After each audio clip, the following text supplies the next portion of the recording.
ચોમાસાની સિઝનમાં મેઘરાજાની ધબધબાટી સાથે સુરત શહેરમાં રસ્તા પર ખાડા અને ઉબડખાબડ માર્ગોની વ્યાપક ફરિયાદો ઉઠી રહી છે।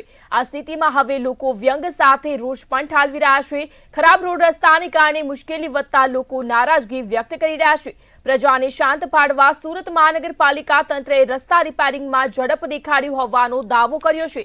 ખાડાની ફરિયાદો વધતા સુરતના કેટલાક વિસ્તારમાં રિપેરિંગ કામગીરી હાથ ધરાઈ હતી। એક નજર રિપેરિંગ પર નાખીએ તો સુરત શહેરમાં હાલમાં નવા રસ્તાના અનેક કામો ટેન્ડર પ્રક્રિયા હેઠળ છે। ખાસ કરીને હવે સીસી રોડ બનાવવા પર ભાર મુકાઈ રહ્યો છે। હવે ખાડાની બુમરાણ વચ્ચે દિવાળી પછી 400 કરોડના નવા રસ્તા બનાવવાનું આયોજન છે।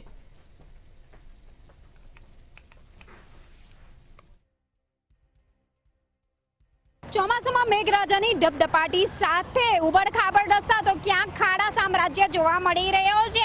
વરસાદ અટકતા થીંગણા મળાય છે, પરંતુ પરિસ્થિતિ પાછી ઠેરની ઠેર જોવા મળી રહી છે। હાલ મંતવ્ય ન્યૂઝની ટીમ પહોંચી છે સારા દરવાજા વિસ્તાર ખાતે। અહીં ઉબડખાબડ રસ્તાઓ, ખાડા સામ્રાજ્ય તમામને લઈને અનેક ફરિયાદો ઉઠી રહી છે, છતાં પણ સુરત મહાનગરપાલિકાના પેટનું પાણી નથી હલતું। વાહન ચાલકોની દશા અત્યારે જોવા મળી રહી છે। આ ઉબડખાબડ રસ્તા, ખાડા ખાબોચિયા આ તમામને લઈને હાલત ખરાબ થઈ ગઈ છે। તો ક્યાંક મસ્ત મોટા વાહનો જે દેખાઈ રહ્યા છે, આ મસ્ત મોટા વાહનોની દશા પણ બગડી રહી છે। તો ક્યાંક જે રિક્ષા ચાલકો હોય છે, રિક્ષા ચાલકો પણ હેરાન પરેશાન થતા જોવા મળી રહ્યા છે। અનેક રસ્તાઓ સુરત શહેરના આ જ પરિસ્થિતિમાં મુકાયા હોય એવું લાગી રહ્યું છે। તો ક્યાંક રિક્ષા ચાલકો જે છે એમની પાસે આપણે જાણવાનો પ્રયાસ કરીશું। કાકા, ખાડા खाबोचियां કારણે કેટલી तकलीफ पड़ती है? नुकसान बहुत नुकसान होता है। कितना नुकसान होता है? कितनी अरे तकलीफ? देखो, गाड़ी चलती नहीं है, पूरा पलटी खा जाता है, पूरा सलिया फलिया टूट जाता है, तो बहुत रोड खराब है।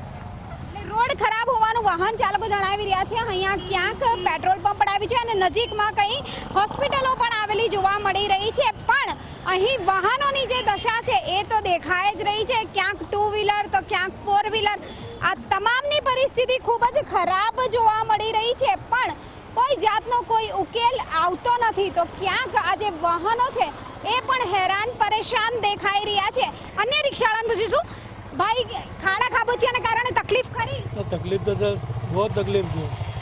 क्या दिक्कत होती है? गड्ढे गुड्ढे में तो एक घंटा निकल जाता है, पैसेंजर चिल्लाते तो खाली खाली रिक्शा लेके जाना पड़ता है। तंत्र की कामगिरी दिखती कुछ है? नहीं है, बिल्कुल।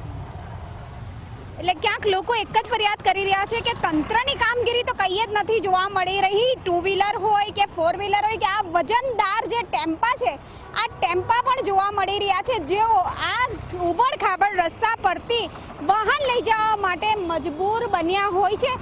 આ જો અત્યારે જે વાહન જઈ રહી છે, ટ્રેક્ટર મારફતે જઈ રહી છે અને એના પૈણા જ ખાલી જો નજર કરીએ ને તો ઉપર નીચે આખા પૈણા જાણે પૂરા જમ્પિંગ થતા હોય ને એવું લાગી રહ્યું છે। તો ખાસ જે વાહન ચાલકો છે એ પણ અટવાઈ રહ્યા છે, તેની સાથે જ જે અન્ય જે મોટા મસ્ત વાહનો વજનો લઈને જતા હોય છે એની આપણે વાત કરીએ। इतना वजन लेके जा रहे हो, खड्डे में तकलीफ नहीं होती है? हाँ होती है ना, बहुत तकलीफ होती है। रोड एकदम बरोबर नहीं है, बहुत खड्डे हैं जगह जगह पे, इसका कोई इलाज नहीं है अभी। कोई इलाज नहीं लगता है? पालिका नहीं। काम नहीं कर रही है? नहीं है, बहुत जगह जगह पूरा सारोली ऐसा ही चल रहा है, पूरे सारोली के अंदर खड्डे हैं। લોકો ખડ્ડાની ફરિયાદો કરી રહ્યા છે। થીંગણા મારીને કામ ચલાવ તંત્ર જોવા મળી રહ્યું છે। કરોડોનું બજેટ ફાળવવામાં આવે છે, અકસ્માતોની ભરમાર જોવા મળતી હોય છે। આ ખાડાને કારણે અનેક 2 વ્હીલર મોપેડ ચાલકો કહો કે અનેક વાહન ચાલકો કહો અથડાઈ જતા હોય અને ત્યારબાદ અકસ્માતનો ભોગ બનતા હોય। કોઈની ક્યાંક કમરના હાડકાનો પ્રોબ્લેમ આવી જતો હોય તો ક્યાંક હાડકાનો પણ હવે વીમો કરાવવો પડે એવી પરિસ્થિતિ આવીને ઊભી થઈ છે, પરંતુ તંત્રના પેટનું પાણી નથી હલતું। મસ્ત મોટી જાહેરાતો કરવામાં આવે છે, મસ્ત મોટા વાયદાઓ કરવામાં આવે છે, પણ રસ્તાની હાલત તેની તેરે જ છે। મોટાભાગના રસ્તા રિપેર થયા હોવાનું કહેવામાં આવે છે, પણ ક્યાંક ને ક્યાંક રોડની હાલત થોડાક જ વખતમાં ખરાબ કાટમાળને કારણે એની એ જોવા મળતી હોય છે। કેમેરામેન શોએબ શેખની સાથે રાબિયા સાલેહ, મંતવ્ય ન્યૂઝ, સુરત।